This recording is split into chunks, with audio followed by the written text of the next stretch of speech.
It's a beautiful day, a new week that we come to you from Celeb Corner KE Studios, and here we are getting to speak about the happenings in our country. But to start the day with, there is a story that we did yesterday night. The story in regards to the assassination attempt on the life of Morara Kebaso, our truthful master, our truth meter in the current regime of President William Ruto, though he is not in government. So I say sit down, relax, and enjoy the show. Right now, we are digging deep into how the government agents and mostly the NIS agents are trying to track down and take out Kebaso Morara on any means necessary. Now, yesterday, an accident involving Kebaso or Morara's car in Hembo happened. The accident that became the controversial topic of discussion on every social media platform because the man that was driving the car that hit Morara Kebaso's car escaped. Are you getting the point? The man escaped. He disappeared into thin air. But after doing the due diligence, finally, the man has been tracked as somebody that has been attending Kebaso Morara's events, trying to track down Kebaso, trying to look on where Kebaso Morara is, following him, starting from Juja. So, this was not your mere accident, as many of you might have thought. Kebaso posted and said that he was involved in an accident. While he had posted that, the crowd started gathering around him. Now, the crowd that had gathered around him, as an intelligent man, he knows that there is a threat on his life, and he is on the clock. So the best thing that he could do is try and get the picture of the man that had hit his car. Though he did not get his visuals, the man escaped before even the police could arrive at the crime scene, leaving behind his car, which became the matter and the bone of contention here. Why? Why leave your car at the crime scene? Why not wait for the police to come and comb the scene so that you will compensate the damages that had happened to Morara's car? Or maybe resolve the issue between you and Morara, because Morara was not heading the police way, but the guy escaped. And that's why this morning, Morara posted something that has caught my attention. So I will try to dig deep into this with an explanation on what really happened yesterday at the event where Kebaso was involved in a road accident. Listen, about 3 to 4 hours ago, Kebaso posted a picture of the individual, the same person that had hit him. A picture of him with the same shirt in one of his events in Nairobi. And mostly this one was in Juja. Yes, it was at a Shell petrol station, which seems to be the one in Juja, or the one and the one in at the Jomo Kenyatta University. Not the Kenyatta University, not the Jomo Kenyatta. And Morara said, "Is this the same person? To me, shirt looks different, but I also know the photos taken under different lighting, usually alter colors, so I'm confused now." The same man who hit Morara yesterday and disappeared, leaving his car at the crime scene, has been tracking Kebaso Morara's event. Now, Kebaso says this. Listen, and listen to him very careful. "Yesterday, after the accident, I disappeared very fast from the scene in another car, because sometimes accidents are used to cause confusion so that the real thing can happen. I don't want to blame anyone without evidence, but now I know I'm on a clock. I have too many enemies."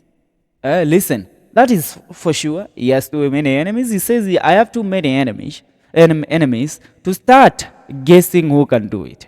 The government officials that we have exposed, the opposition that feels we are taking their space, rising tribal chiefs that feel like our message might dilute their influence, presidential candidates who think I will run against them, contractors who have been paid money and disappeared, sympathetics of the corrupt. The list is endless. I will definitely review my security detail upwards, and I will avoid meetings that spill over into the night. I am grateful to be alive, and I believe it is for a reason, but also for a reason because one day I will still die.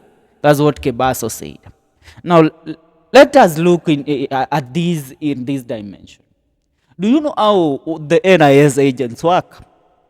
The NIS agents, the National Intelligence Service men or agents employed by the National Intelligence agencies to gather intel or to execute certain high-profile assassinations, because these people, let me tell you, our National Intelligence Service is ranked third in Africa, following that of Egypt and South Africa.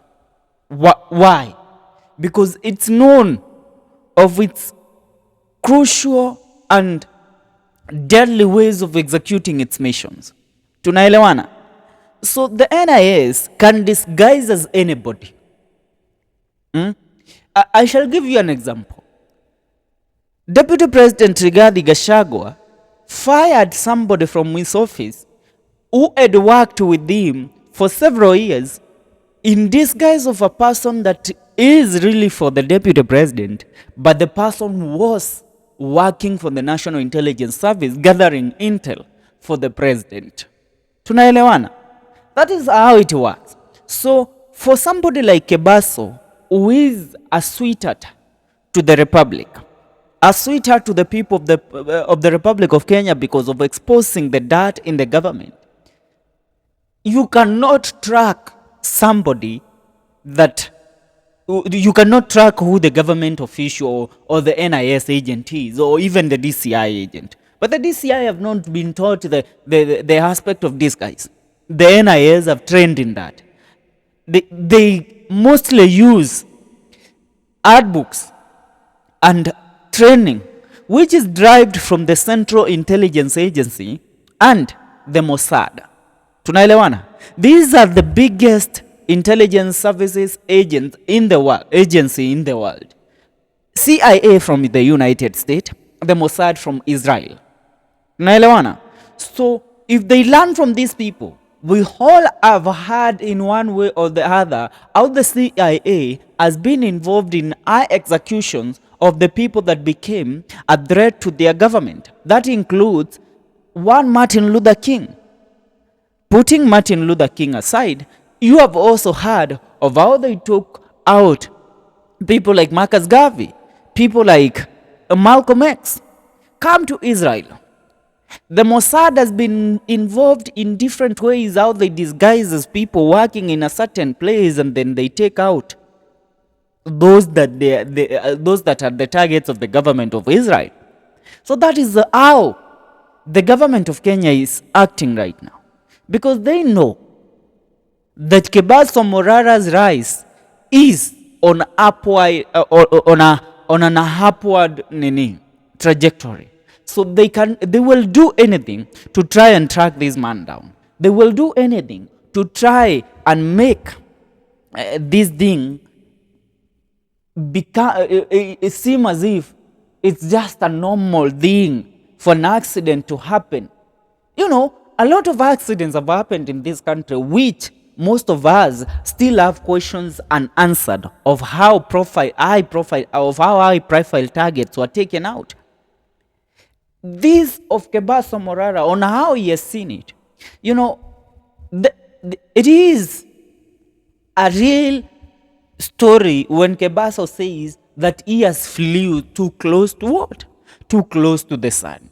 Ina maana amekaribia jua sana. Unanielewa? He knows that he is too close to the sun right now, and they will do anything to try and bring him down. So that's why a man has been following him, attending his rallies. Tunaelewana? Attending his rallies from Juja to Isiolo to Embu to Meru. Then while returning in Embu, And should I remind you, I reminded you yesterday that while he was in Embu, first there was an altercation between his followers and one member of parliament of Mbeere North, known as Roko Kihinga. MP Roko was the man that was almost beaten by the public for trying to disrupt Kebaso Morara's event. Tunaelewana? Not only was he almost beaten. Should I also remind you that MP Roko was the man that came forward with the ideology of having a divided Mount Kenya region, where a few weeks ago he came with the same idea. Then 1 week later, a number of 48 members of parliament from Mount Kenya, from the Mount Kenya, called themselves the members of parliament from the Mount Kenya East, held a meeting and declared that their leader and their kingpin from the Mount Kenya region is Kithure Kindiki. And now Kebaso is back in the Mount Kenya trying to expose these people while their truth and while their game is still on. So which means Kebaso is stealing the light, which means Kebaso is overshadowing them, which means that Morara is becoming a problem to them, that their ideologies and their ways of working and trying to play the game, the long con with the people of the Republic of Kenya will not work. Kumbuka, these people influenced the Council of Elders from Darakanyidi, from Embu, and from Meru County. And these Council of Elders came together to declare that they now crown Kithure Kindiki as their kingpin in the Mount Kenya region, disregarding Rigathi Gachagua. Na sasa Kebaso ako huko ameanza kuwachapa viboko huko. So which means they are not having the attention they needed. The attention is divided between them and Kebaso. What is the best way to deal with that? NIS, mumekuwa mkichunguza huyu mtu, mumekuwa mkimfuata. Tuko na yeye bumper to bumper. Now, take the guy out. Hata kama mtaua yeye, make sure that he feels it. Make sure that the guy gets out of an accident disabled. Tunaelewana? That's how it works. And you know, once you deal with certain high profile cases, you must come up with theories on how they do things. And according to my knowledge and how I have done research on how the government works, on how it tries to take out high profile officials, that is one of the ways. Unajua mtu akiwa kiwete hata kuwa akienda kusumbuana na project za president. Mtu akiwa kiwete hata kuwa akienda kusumbua rais. Mtu akiwa kiwete hata simama kwa magari juu akipeana speeches. So they are trying. Kama tutashindwa kumuua, tufanye yeye kiwete. You should understand. That is how the government works. And once you understand that, then you will now come to agree with me that Kebaso Morara's accident was not a normal accident. Niambie, this man, Roko, who is a member of parliament in Embu, was humiliated, almost beaten, tunaelewana, by Kebaso's supporters. Alafu Kebaso kumaliza tour yake hapo, akaproceed to Meru, kwenda kufanya de-launch tour huko.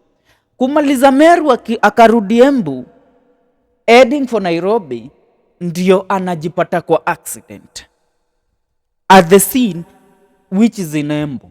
Alafu pale Embu ile gari kugongwa, yule mwenye aligonga hii gari, the driver, in a span of a few minutes, 2 or 3, while the crowd gathered trying to see what had happened after kusikia ni Morara, gari ya Morara imegongwa, the guy aligo missing.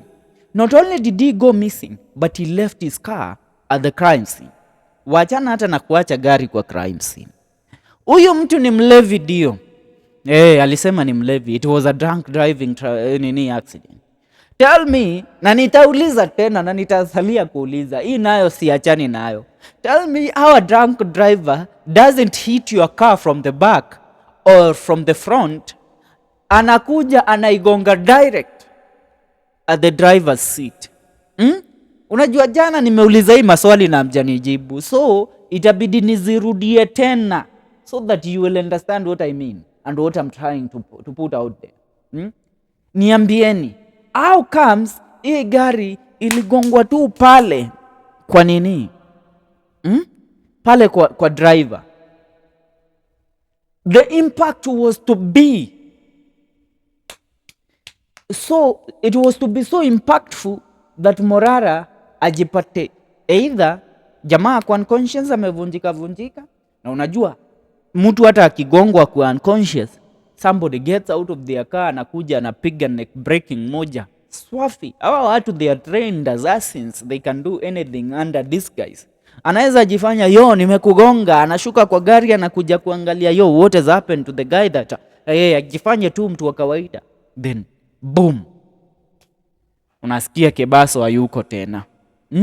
But let me tell you, they know that people are watching Kebaso, so they can only harm him, wamfanya kwa immobile, wafanye yeye alale kwa hospitali.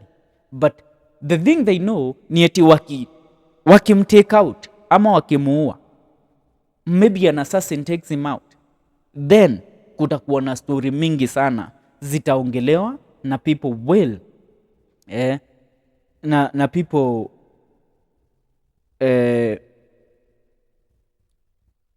na people will continue. Are you getting what I'm saying? Na people will get on the streets trying to protest kwa sababu Morara ameuawa or something of the sort. Now nikiangalia hapa, when I look at this, what are people saying in regards to the said accident? Now, mind you, before even the accident happened, Francis Gaido, a blogger also, there was a majibishano between him and one Lord Abraham Motai, who is a worshipper of the Ruto government. Gaido alisema hivi, I think what Morara Kebaso Senior should invest in is his own podcast studio and a crew to go around the country documenting stalled projects, so that in a week he can tackle like 10 topics simultaneously. But that's just my opinion. Mutai akamwambia Francis Gaido hivi, accident will happen soon. Gaido akamwambia, we don't doubt Mohamed Amin's capabilities. Kumbuka who Mohamed Amin is. Mohamed Amin is your director of DCI in the Republic of Kenya. So niambie, how coincidental is it? Na nitashidi kuuliza tu hiyo maswali. How coincidental is it? Nikisoma a few reply to what Morara posted, na muona Mussolini akisema, but tuko na wewe, we support you wholeheartedly. To the head bro, God sees everything and God is everything. Beatrice Waithera anasema one statement to you, you are not your grandpa, you came out of the road accident alive. Same to Casmuel, he is not Tom Mboya, he is who he thinks he is. You are exactly who you think you are.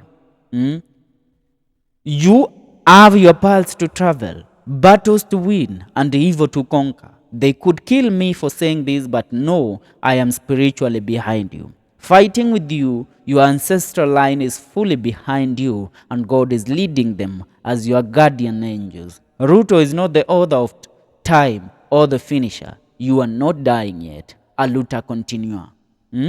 Hawa ni comrades ambao wanaunga Kebaso mkono. Anonymous anasema taje extra security measures and take any incidents heavily, no coincidences. Coloatics anasema and it won't stop. Samuel anasema whether he is in the culprit or not, most automobiles in our country are not worthy being on roads. Mussolini anasema we know the perpetrators of everything. Morara, and one day we will go for them and they won't like it. Hipo siku kaka. Naendelea. Miss Pretty anasema we are glad that you are safe and okay. Please take care. The enemies are watching. Rockstar says keep thanking God and most important be careful while going to expose those evil deeds. They might attack you through many ways. Yangu ni yangu, anasema you forgot people you have conned. Umbwa yako wewe, yangu ni yangu, matako ya kwenda huko, shindwa legea. This is a blogger from the nini, from the government, ambaye kazi yake ni kuramba the president. So we can't take your word for anything. Kwenda huko, legea pepo mchafu. Yeah, and as I say, we conclude there. Mkumbuke, let's pray for Morara. Let's pray for Morara, because this country needs him more than even he needs us. For now, that's what's up. Make sure una subscribe. See you in our next video.